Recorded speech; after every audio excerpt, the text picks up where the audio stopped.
நாம் இந்த வீடியோவில் என்ன பற்றி பார்க்க போகிறோம்னா, நான் தலைமைச் செயலகம்ங்கிற வெப்சீரிஸ் ஒன்று பார்த்தேங்க.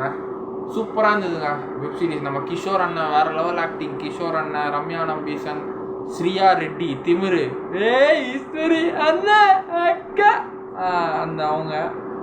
அதுக்கப்புறம் பரத் அண்ணா ரொம்ப நாள் கழிச்சு ஒரு கம்பேக்கு. தர்ஷா குப்தா, இவங்க எல்லாருமே நடிச்சிருக்கிறாங்க இந்த சீரீஸில். கதையோட ரொம்பலாம் போல். படத்தோட கதை எப்படின்னா, ஒரு ஃபுல் அண்ட் ஃபுல் பொலிட்டிக்ஸ் தான். பொலிட்டிக்கல் மூவி தான் இது ஃபுல்லாக. கிஷோர் அண்ணா ஒரு சிஎம்மாக இருக்கிறார் இந்த வெப் சீரிஸில். ஆக மொத்தம் 8 எபிசோடு இருக்குது. இதில் ZEE5 இருக்குது. போய் பார்க்கணுன்னா ZEE5 போய்ட்டு பாருங்கள். சப்ஸ்கிரிப்ஷன் தான். நான் ZEE5 என் ஃப்ரெண்டு வீட்டில் பார்த்தேன். எங்கள் வீட்டில் பார்க்க முடியல. ஸோ இல்லைன்னா லிங்க்கு பசங்க வச்சுருப்பானுங்க. HD OTT பிரிண்ட்டு தான். சரி, டவுன்லோட் பண்ணி அப்படியே பார்த்துருவேன். சரி, இது ஃப்ரெண்டோட ஐடி இருந்தது, அவந்தில் தான் பார்த்தேன். மற்ற சிலதெல்லாம் OTTயில் பார்த்துருவேன். இல்லை OTT பிரிண்ட் வந்துச்சுன்னா நம்மகிட்ட வசதி இல்லைங்க OTT சப்ஸ்கிரைப் பண்ணி பார்க்குறவங்களாம். படம் நல்லா இருந்தால் போய் தேட்டரில் பார்த்துருவோம். அப்படி பார்க்க முடியலன்னா HD பிரிண்ட் வர வரைக்கும் வெயிட் பண்ணி நெட் டவுன்லோட் பண்ணி பார்க்க வேண்டியது. தயவு செய்து தேட்டர் பிரிண்டெல்லாம் பார்த்துருவே கூட தப்பு. சின்ன வயசில் நம்ம பார்த்துருப்போம், அது வேறு. இப்போ வயசு தெரிஞ்சு பார்க்கக்கூடாது. ஸோ இப்போ நம்ம தலைமைச் செயலகத்துக்கு வருவோம். தலைமைச் செயலகம் ஃபஸ்ட்டு மிகப்பெரிய கிஷோர் அண்ணனும் சந்தான பாரதி அண்ணன் சார் 2 பேரும் நண்பர்கள். அவங்க சின்ன AE7 அகில இந்திய எழுச்சி தமிழக முற்போக்கு கழகம். ஸோ அந்த கட்சியில் இவங்க அந்த படத்தில் இந்த கட்சி பேர் இதுதான். ஸோ இந்த கட்சியில் சிறு இவங்க அப்பா தான். யார் அப்பான்னா, நம்ம கிஷோர் அண்ணா அப்பா தான் இந்த கட்சியை கண்டுபிடிச்சாரு. ஸோ அவர் தான் கட்சியை வளர்ப்பார், கட்சிக்காக உழைப்பார், வேலை செய்வார், தொண்டர்கள் எல்லோரும் உருவாங்க. அப்புறம் MP ஆவாங்க. அந்த MP எலெக்ஷனில் வரும்போது ஒரு நார்த் இந்தியாவில் ஒரு ஆக்சிடெண்ட் ஆகிடும். ஒரு மதக்கலவரம், இனக்கலவரம் ஆகிடும். அந்த கலவரத்தில் தான் நம்ம ஸ்ரீயா ரெட்டியும் நம்ம கிஷோர் சார் அந்த படத்தில் ரொம்ப க்ளோஸ் ஃப்ரெண்ட்ஸு. ஸோ அந்த கட்சியோட கொள்கை என்னது, ஜேர்னலிஸ்ட் மெம்பர் செக்ரட்டரியாக அந்த கட்சிக்கு போடுவார். அதுக்கப்புறம் கொள்கை பரப்பு செயலாளராக அந்த கட்சியில் ப்ரமோட் பண்ணிடுவாங்க.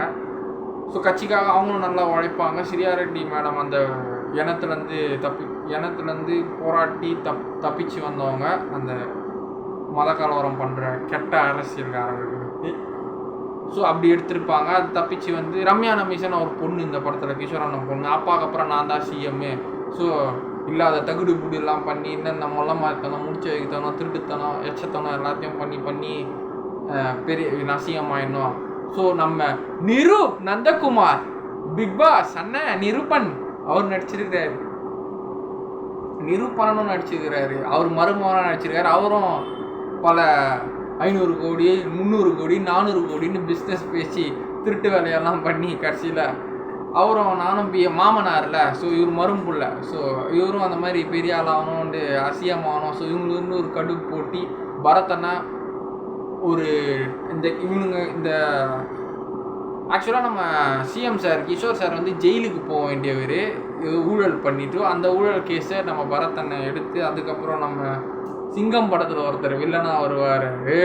நான் சிங்கண்டா அந்த ஹாஸ்பிட்டலில் அவர் பேர் செய்ய தெரில எனக்கு. நல்லா வில்லன் கேரக்டர்லாம் பயங்கரமாக பண்ணுவார். அவர் நடிச்சிருப்பார். அவர் CBI ஆஃபீஸராக அந்த படத்தில் நடிச்சிருப்பார். ஸோ அவங்க அந்த ஸ்ரீயா ரெட்டி மேடம் இனத்தில் இன்னொரு பெண் இருப்பாள். அவளும் அந்த பெண்ணு தான் கோல்டு ஸ்மக்லிங் பிஸ்னஸ் பண்ணுவாங்க, துர்காங்கிற கேரக்டருக்கு.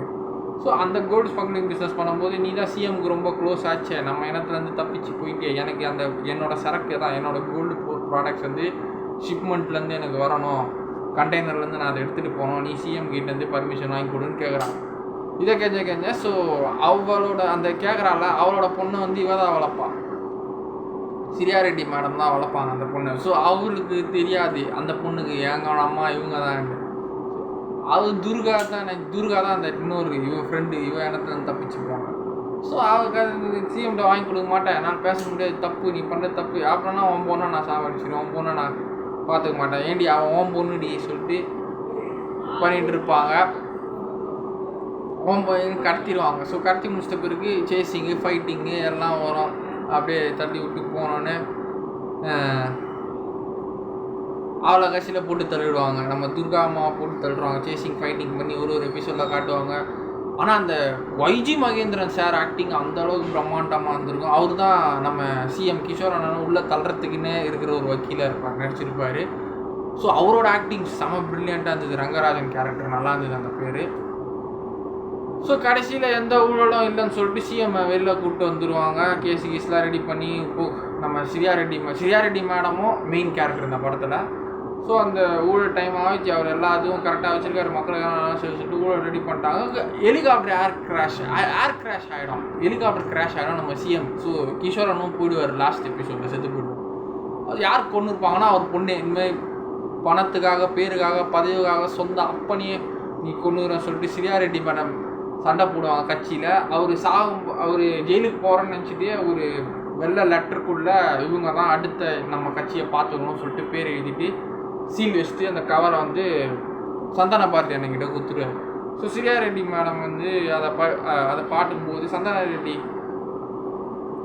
சந்தானம் பாரதி அண்ணன் அந்த பேப்பரை படிக்கும்போது அவங்க பொண்ணு தான் நீ அடுத்த சிஎம், நீ போய் சொல்கிற, அவர் தப்பாக எழுதியிருக்க, நீ அதை மாற்றி எழுதிட்டேன்னு சொல்லிட்டு அது ஒரு வாக்குவாதம் பயங்கரமாக போகும். கடைசியில் அந்த உண்மையெல்லாம் தெரிஞ்சோன்னா அந்த ஹெலிகாப்டர் டிரைவர் பைலட் சொல்லிடுவார். பாருங்க மாறலாம் வருது. மனசாச்சு ஹெலிகாப்டர் ஓட்டுற ஒரு டிரைவராடா, பைலட்டுடா அவர். பைலட் வந்து உண்மையாக சொல்லிவிடுவார். இந்த மாதிரி அவர் பொண்ணு தான் அவரை கொரோனா சொல்லிட்டு ஜெயிலுக்கு போயிடுவாங்க. ஸோ இந்த மேடம் சிஎம் ஆகிடுவாங்க. கதை முடிஞ்சுது. பாய்.